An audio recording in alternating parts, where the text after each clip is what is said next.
শীতকাল তো দুয়ারে কড়া নাড়ছে। পাহাড়ে শীতের তীব্রতা যেমন বেশি, তেমনি আমাদের পূর্বপুরুষদের তৈরি করা কিছু বিশেষ কৌশল আজও আমাদের শীত থেকে রক্ষা করে। তারই একটি হলো গসিপিয়াম বা তুলা গাছের কটন বল থেকে নিজ হাতে তৈরি শীতের পোশাক। আজকে আপনাদের দেখাবো পাহাড়ে আমরা কিভাবে সম্পূর্ণ প্রাকৃতিক উপায়ে তুলা সংগ্রহ থেকে শুরু করে কাপড় বোনা এবং শেষ পর্যন্ত শীতের পোশাক তৈরি করি। প্রথমেই গাছ থেকে হাতে হাতে তুলার বলগুলো সংগ্রহ করা হয়।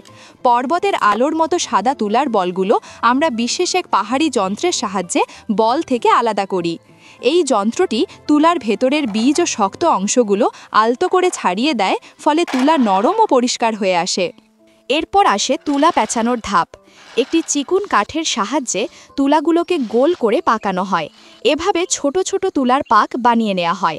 এরপর সেই পাকগুলোকে চরকার মাধ্যমে লম্বা করে সুতা তৈরি করা শুরু হয়। চরকার ঘূর্ণন আর হাতের কোমল ছোঁয়ায় তুলার পাক ধীরে ধীরে রূপ নেয় সুন্দর সুতার গুটিতে। সুতা তৈরি হয়ে গেলে এবার আসে স্পিন মেশিনের পালা।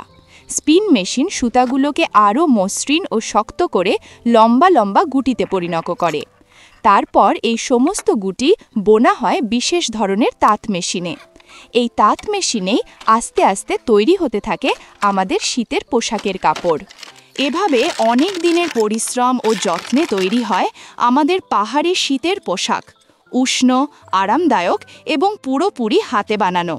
কাপড় তৈরি হয়ে গেলে শরীরের মাপ অনুযায়ী সেটাকে সাবধানে কেটে নেওয়া হয়।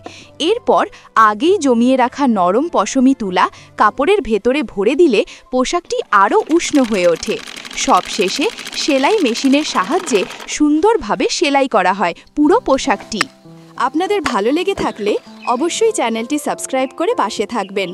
আপনারা পাশে থাকলে আমরা আরও সুন্দর সুন্দর পাহাড়ি ঐতিহ্য, কৌশল ও জীবনধারা আপনাদের কাছে তুলে ধরতে পারব।